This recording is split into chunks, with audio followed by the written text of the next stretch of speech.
Selanjutnya adalah ketika lupa masa lalu ataupun sejarah kita akan jadi lupa diri. Kenapa? Karena masa depan itu hasil dari perbuatan kita sekarang, dan perbuatan kita sekarang itu hasil dari masa lalu. Jadi kalau kita mau meramal masa depan atau kita mau tahu masa depan kita pribadi ataupun orang lain ataupun berbangsa bernegara, kita harus lihat masa lalu juga, dan kita juga harus melihat apa yang dilakukan sekarang, karena ini akan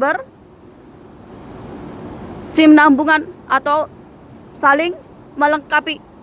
Kalau kita di masa lalu selalu berbuat jahat, berbuat gak baik, berbuat zolim, selalu melakukan banyak kejahatan yang hanya menyakiti orang lain, menzolimi orang lain, sehingga apa? Sehingga sekarang kita ini tetap melakukan hal-hal seperti itu. Kita nggak mau bertobat, kita nggak memperbaiki akhlak, kita nggak memperbaiki diri. Masa depan kita akan apa? Akan bangsa. Bisa kita masuk penjara, bisa kita sakit, bisa kita stroke, bisa kita mati, ataupun bisa kita kecelakaan, ataupun kita mengalami kesialan yang lainnya. Karena apa? Karena di sekarang ini ketika kita diberikan kesempatan untuk berubah, memperbaiki diri, mendapatkan hidayah, kita nggak melakukan itu. Kita masih sama seperti yang dulu, yang suka berbuat yang nggak benar, berbuat yang zolim ini. Tapi kalau di sekarang ini kita mau memperbaiki diri, maka di masa depan hidup kita akan cerah, hidup kita akan berwarna. Karena apa? Karena kita bisa mengubah nih, dari hal yang buruk menjadi baik, dari yang hitam menjadi putih. Tapi banyak sekali juga orang-orang yang dari putih malah ke hitam, atau dari yang baik menjadi jahat, menjadi tamak, menjadi serakah. Kenapa? Karena nggak punya iman, karena rendah iman, nggak kuat dengan godaan duniawi, harta, tahta, wanita, laki-laki. Sehingga apa? Sehingga ketika dia itu yang awalnya orang baik malah jadi orang jahat, malah jadi orang yang tamak, orang yang menyengsarakan orang lain. Banyak kejadian di masyarakat, gak cuman di Indonesia, di banyak negara. Makanya banyak kita itu yang mendidik anak-anak kita di pondok pesantren, di sekolah-sekolah agama atau dimanapun. Tapi ketika dia besar, belum tentu dia jadi orang yang akhlaknya baik, belum tentu dia jadi orang yang imannya kuat. Karena apa? Karena dia belajar dari buku, dia belajar dari orang. Belum tentu yang membimbingnya itu orang yang benar. Contohnya banyak kasus seorang kiai, ulama, atau punya pondok pesantren, atau punya tempat spiritual padepokan, malah jadi tersangka dari korupsi, jadi tersangka dari pelecehan seksual, jadi kasus sodomi. Ini banyak sekali, udah jadi contoh. Tapi banyak juga yang masih buta nih, mabuk agama, jadi gak bisa bedain mana yang benar dan mana yang salah. Banyak juga nih kasus-kasus bullying, sampai meninggal, sampai mengalami kecacatan secara fisik, tapi ditutup-tutup ini karena menjaga nama baik. Banyak sekali yang melakukan hal seperti ini.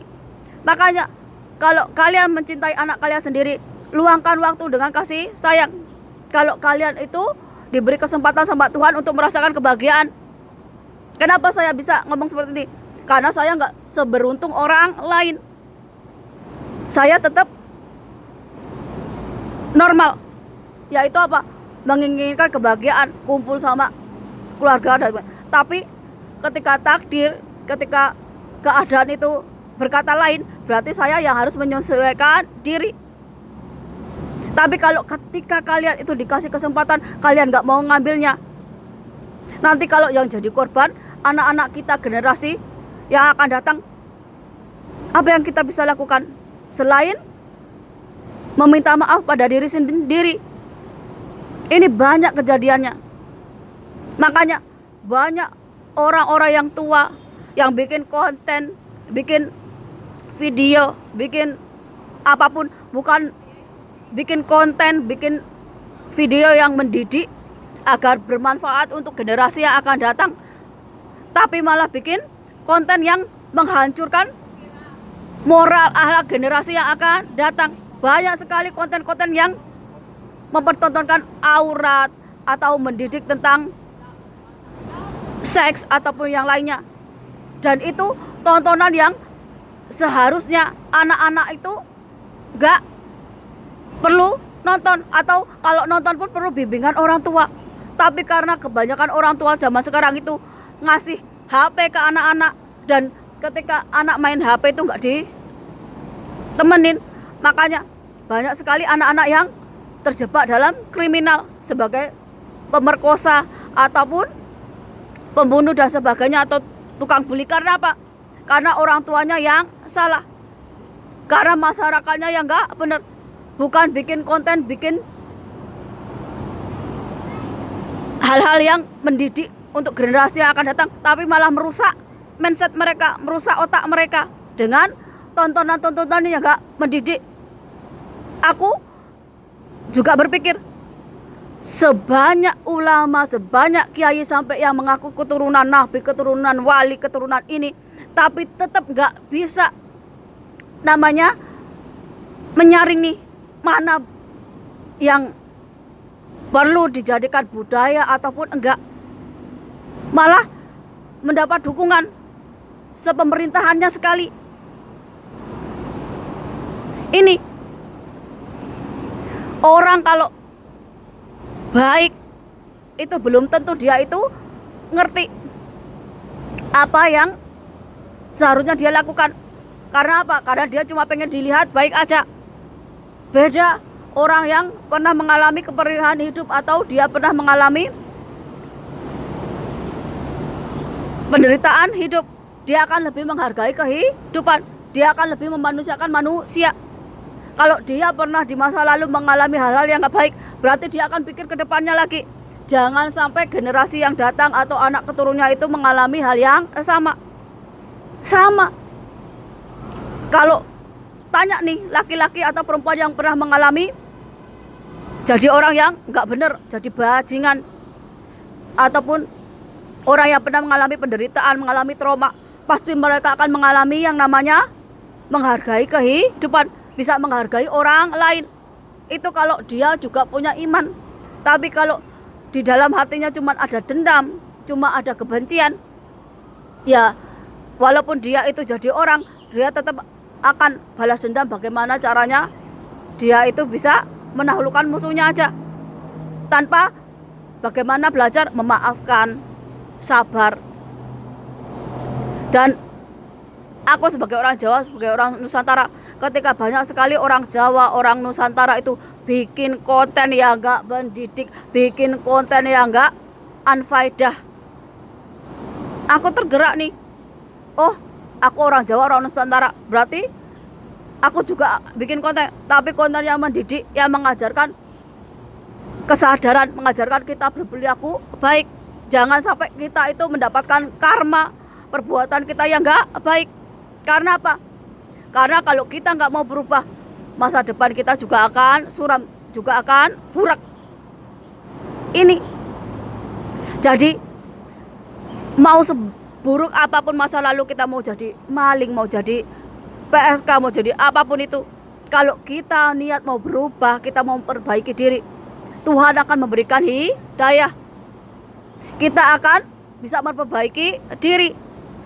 Jangan takut dengan masa lalumu, yang penting kita mau berubah. Banyak sekali nih orang yang baik, tapi ketika dia melakukan kejahatan melebihi iblis, melebihi setan. Contohnya apa? Koruptor. Orang-orang yang baik-baik ini, tapi ketika dia ngorupsi duit rakyat, berapa rakyat yang ditelantarkan, yang mengalami kesengsaraan karena perbuatan satu orang. Apalagi kalau yang melakukan korupsi ini orangnya ratusan ribu, jutaan orang. Dan ini yang nggak pernah kalian bayangkan akibatnya ke masa depan seperti apa. Karena apa? Karena di Indonesia seorang koruptor itu malah dikasih karpet merah, dibantu hukum. Bagaimana bisa lepas dari hukuman? Seperti money laundry itu banyak sebenarnya. Tapi banyak pengacara yang rela mati-matian membela agar terbebas dari jerat hukum. Kita ini TKW TKI yang keluar negeri ini sama Tuhan disuruh belajar nih, biar melek, biar kalian bisa membedakan bagaimana negaramu dan negara orang lain yang memanusiakan manusia. Kalian bisa lihat nih bobroknya negaramu seperti apa secara akal sehat dan logika. Ini cara Tuhan itu membukakan pikiran kita, hati kita. Secara alami kita disuruh keluar negeri nih, capek-capek kerja, banting tulang. Cuman untuk apa? Untuk belajar nih. Oh, ternyata negaramu itu yang bobrok. Sedangkan di negara orang lain yang katanya non-muslim, mereka lebih memanusiakan manusia. Tapi itu juga tergantung dari kelakuan kita. Kalau kita baik, ya kita akan dipertemukan dengan orang baik dimanapun. Kalau kita jahat, dimanapun kita berada, kita juga akan bertemu dengan orang-orang yang jahat. Jadi apa yang kita dapat sekarang itu karma dari masa lalu. Dan yang akan datang itu adalah hasil dari perbuatan kita sekarang. Jadi jangan menyalahkan takdir, menyalahkan Tuhan, atau menyalahkan orang lain. Ketika kamu itu mengalami kesialan, entah kamu itu dapat bencana, sakit, stroke, mati sekalipun. Karena apa? Karena itu udah karmamu, apa yang kamu lakukan dari masa lalu dan sekarang.